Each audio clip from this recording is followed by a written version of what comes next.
welcome to another pen video from me, Penultimate Dave.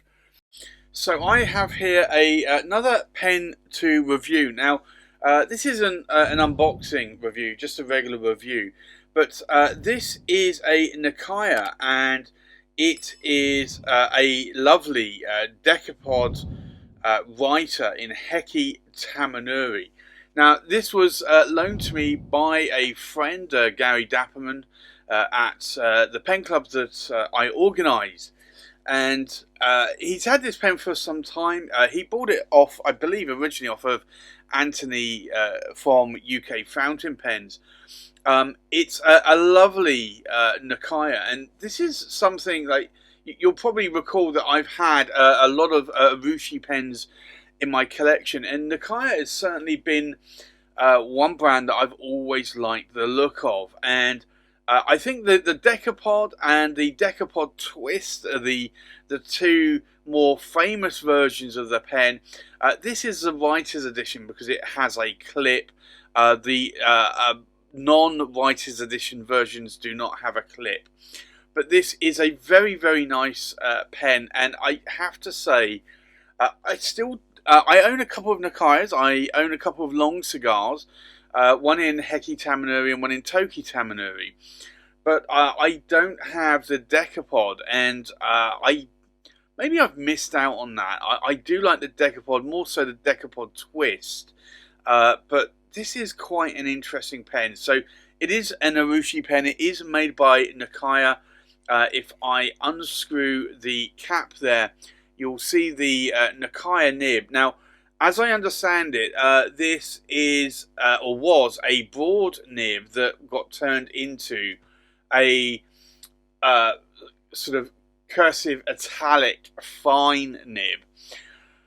So it is a ground nib. It didn't come like out of the factory. You do have that special sort of converter there with some fish, or I want to say it's probably koi maybe, but it is an interesting pen. I like the colours on this.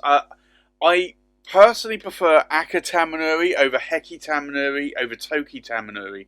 I think if I were to go through it, I'd say probably Aka-Tamenuri is my most favourite, Toki-Tamenuri, which is more of a brownish underlying tone, and then Heki-Tamenuri, which is a little bit, it's a brown, but it has a green undertone to it.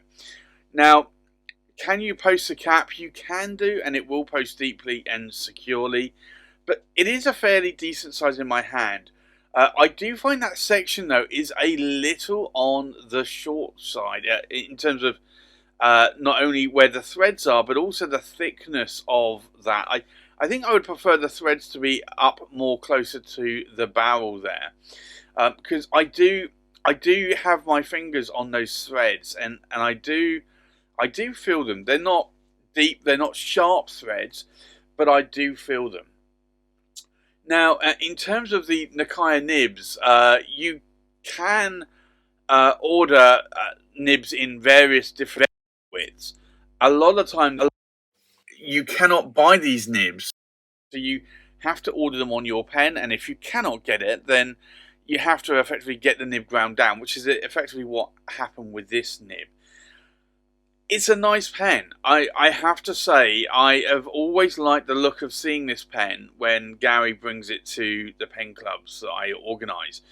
It really is a nice pen. Decapod being 10-sided facets, I just think it looks the part. I think it would look better in a Toki-Tamenuri, and I think it would look better still in Aka-Tamenuri. With Nakaya, but Nakaya have not seemed to be producing Aka-Tamenuri much, and I don't know if it's because they can't get hold of the Urushi, or I don't know. Maybe they prefer other colours than the red. Personally, I prefer the red.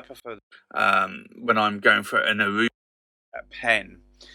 But this is a nice pen. You can see there it had a little bit of a flat top there. Divot there on that cap finial, and then it tapers out to the end of the cap and then starts to taper back in. It's a nice shape, it's a nice size, and I do like that it's got that 10-sided. And again, a slight divot there on the end cap as well. They are cartridge converter pens, so you're not going to get a piston filling on a Nakaya, unfortunately. And Nakaya do actually use platinum nibs, so again, if you look at that nib, that essentially is a platinum nib, although it does say Nakaya there, or Nakata. So you do have to bear in mind, if you do not like platinum nibs, and I'm not a great fan of platinum nibs, I have a few. I have a Platinum 3776 in Chartre Bleu. I have a couple of other Nakaya long cigars in Heki-Tamenuri and Toki-Tamenuri, and I have to say I'm not a fan of the nibs.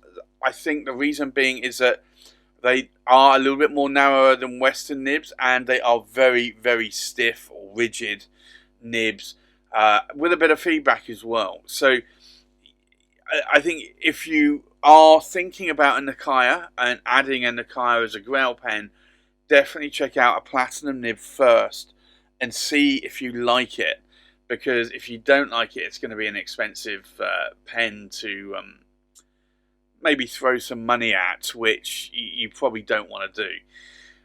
But yeah, if you can test it, definitely test it first. So I think with that, let's do a size check, we'll do a weight check, we'll do a pen comparison, and then we'll do a writing sample. So the full length of the pen, we are looking at, I want to say about 150 millimeters in length. The length of the cap, we're looking about 68 millimeters in length. And if we unscrew the body here, the length of the body, we are looking at about 130 millimeters in length. So it's just about bordering to a oversized pen. I normally say 130, 132.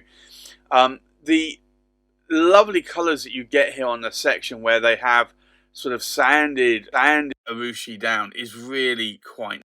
I do like it when you see various different tones in the urushi lacquer. So I think with that, let's do a weight check.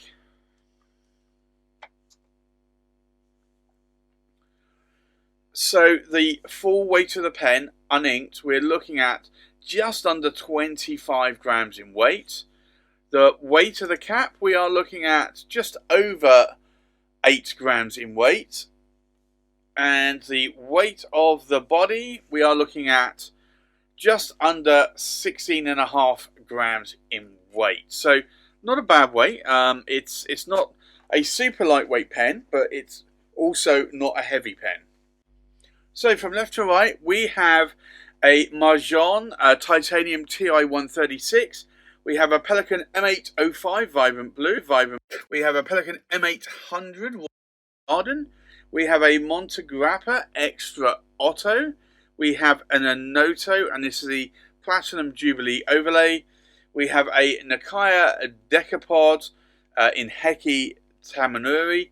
We have a Anoto, and this is the Platinum Jubilee in Sterling Silver. We have a Conway Stewart Chatworth, and this filigree, sterling silver filigree is made by Henry Simpole. We have a Pelikan M1000 Rawdon Starlight and a Pelikan M1000 Rawdon Sunlight. So I think let's now go and do a writing sample. So this is the Nakaya, and it is the Decapod or Decapod, and it's the portable writer, and it was a broad. It started off as a broad, but it's now gone down to what is a cursive italic. Really, it is a, let's do like fine. It is a gold nib, and that is a, just double checking, that is a 14 karat gold nib. Now, the ink in here today is diamine ochre, and I think that's a nice match for the colour of this pen.